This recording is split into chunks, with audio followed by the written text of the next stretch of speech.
we talked earlier this season, and you mentioned, how some of the other Big 12 coaches, you look at Bill Self, Scott Drew, Bob Huggins, they've been able to create their culture thanks to the longevity they've had their respective programs. When you were at Loyola, how long did it take you for really to build that culture, set that foundation, and I'm moving forward? Well, it definitely took a couple of years because, when you come in, you want the younger guys to come in and see the older guys know exactly how things are done. And it takes a couple of recruiting classes to get that going. And I remember at Loyola, I remember the freshmen on the Final Four team, or the Final Four team, when those seniors were freshmen, we had our first recruiting class were seniors. And they were just everything we were about, our culture. And we got invited to the CBI. So that was our first postseason tournament in 30 years. And we not only got in it, we won the whole damn thing. We won the CBI. And those freshmen ended up being the seniors. And so my first recruiting class, when guys came in the program, it took a while for them to get rolling. And by the time my first recruiting class was seniors, man, this is how we did things in the off season. So this off season was so new. Nobody knew anything. Nobody even knew terminology, much less still trying to find our way. So different, it takes a minute. It takes definitely a couple of recruiting classes to get that established, because your culture is when you walk in the program, the older guys this is how it's done, not the coaches, because they're around the guys a lot more than they are the coaches, whether it's in the locker room, whether it's off the floor, whether it's in pickup games, whether it's in the summer workout, whether it's in the strength room, it's how things are done.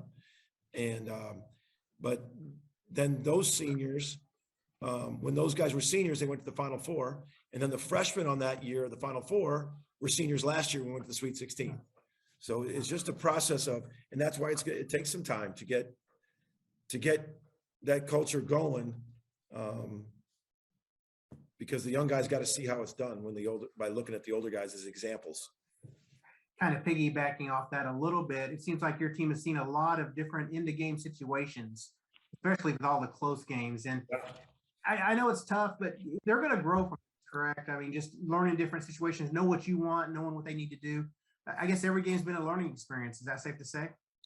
100%. Jordan and I watched that last play today together.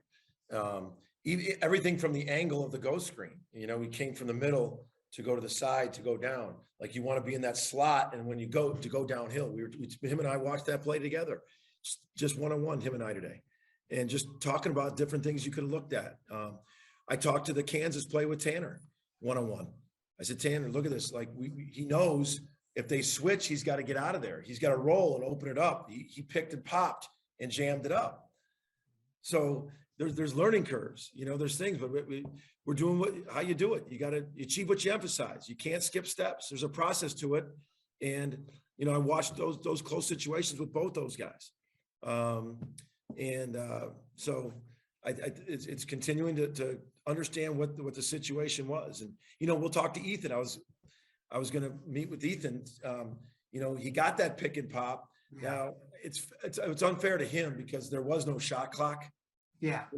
That is unfair to him, but he caught it with 3.9 seconds with nobody between him and the basket. He could have drove. To go triple, yeah. We're going to talk about that. Like, he could have drove. Jalen Hill was on a middle cut. You were going downhill. But to his unfairness, the worst thing could have happened is the clock gone off and him not getting a shot off. Yeah. So it's unfair. He heard the countdown. The announcer was counting down. So I don't want to blame him for that. But like you talk on a normal shot clock, when you're, if you got 4 seconds on that, you still could go downhill. I mean, you can get to the basket, draw a foul. Did have a good look. But you want to talk situations with you. You want to constantly talk situations, no matter how you practice it. There's nothing like veterans knowing what you want and being through those moments together in your system. Porter, I appreciate it. Good luck on Saturday. Okay. Thanks. Jesse Crittenden. Porter, I appreciate your time today. Sure. Just kind of to add on to that a little bit, you've had a lot of close games in the second half. You guys have made some runs to make some games close.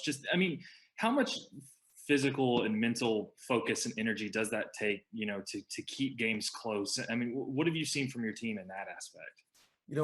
I think we got to have tremendous preparation to be in these games and, to get to the end, to be playing with them and to get to the end on these games. And, we need to make some plays at the end.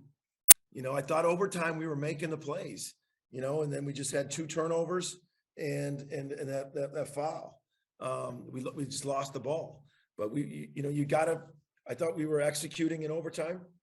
Like I said, except with the exception of that high-low pass, it actually was open. I mean, it just threw it to the wrong side of Jalen. The defender was on this side. Jalen was wide open. We just sailed the pass to the right side of it. It was the right look, just a bad pass. But it takes a lot. I mean, these guys, mentally toughness, we're right there. You got to make some plays, winning plays at the end. And we made a bunch. We were down 6 or 7 to get it to overtime. We had a chance to win it in regulation, didn't get it done. Same thing at Kansas. We were down and found a way to have the ball to tie it or go, didn't make the play. But it takes a lot to get to that point. These guys are preparing like crazy. I think our staff, I think we're game planning, we're prepping, we're scouting. I think the guys are really, really locked in. Just gotta get over the hump, make some plays, some really winning plays down the stretch. You mentioned Jalen. You mentioned after the game, you guys have made an effort to really post him up and see if he has advantages in the post. Just what has your message been to him these last couple of games, posting him up? What are you looking for from him, and what aggressiveness do you want to see? Well, it was a way for me to just pour confidence in him. Like, hey, I'm going to you, man. Let's put you in a position where you're going to be really successful. And it was just looking at that, like he was getting some open look threes because they weren't playing him. So, and I'm like, you know what, like the first play of the game against Kansas, we drove down the lane, they put everyone in the lane, he kicked it to him, he's wide open, so I'm like, let's put him in a position where he's going to be successful. We started posting him in the rest of that Kansas game, and then we posted him, but I think it gives him confidence. I think he likes it. I think he's really good down there, and we're going to keep building off it. I appreciate it, Porter. Bob Prisbillo. Order 3 games in 7 days against 3 top 20 teams. Then you go overtime, 4 guys, go more than 36 minutes Tuesday. The balance of practice time right now and physical rest time. How tough is it? Challenging, Bob, because I think I told you this before. I think of my mentor, I think Rick Majerus. Rick was always shaking his head our first year going, we need to practice. Like even just those fundamental passes into the post. The action was wide open. We just sailed the pass to the wrongs. You need to do some breakdown drills.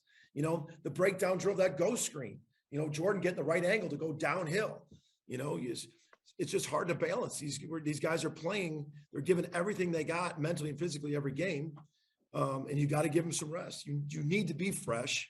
So that's part of it too. I feel like we need practice time to go over a lot of stuff, and we're constantly having, NCAA wise, I had to give him a day off. I couldn't even watch film with them yesterday, basically. So I had to do one-on-one today, and then we're about to practice. But it is a hard balance. But those three teams in 7 days, what it says to us is, man, we've progressed.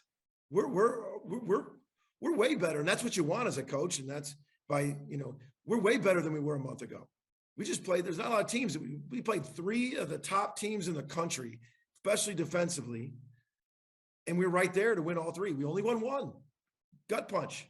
That's the reality of we won 1. But man, our confidence and of knowing that we're getting better, that those are tough 3 teams. And both times we had a shot to win it, to be 3, shot falls either way, we're 3-0. But it's not. We're 1-2 in those 3 games. So we got to keep building, keep getting better. And that's our message. Every single day I'm coming with that same mentality in practice. Appreciate it, Porter. Yep. Barry Tremmel with the final question for Coach. Yeah, Porter, I saw the report the other day about the new momentum for a possible new arena. I wanted to ask you, I don't think we've asked you about it. This was a proposal 3 or 4 years ago. How do you stand on do you need a new arena? Would you like one? Do you like it off campus? What are your thoughts about that idea? Well, just to give a broad general statement right now, and I'll probably go into more detail later. Yeah, I definitely think it's time for a new arena for a lot of reasons. And definitely been talking, since I was hired with Joe. He's very much in those conversations and very aggressive with those conversations of what we want and done. But definitely, Lloyd Noble is I don't know is it 50 years old? Almost. Yeah, it's 50 47. years old. I mean, there's people that's had 2 arenas since then.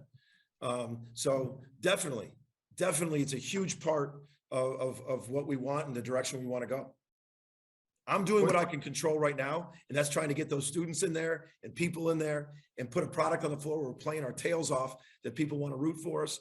And I'm going to keep doing that to connect with the students. I love our student body. I think they're awesome and I can do, but I also, Barry, we all know it.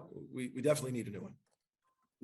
Is the idea of an off-campus arena, is that interesting to you? Is that problematic? Is it exciting? How do you look at that? Like I said, I'll dive into that more when the season's over, and where I can really see the pros and cons of everything. I just know what we need. For more information, you can visit tulsaworld.com.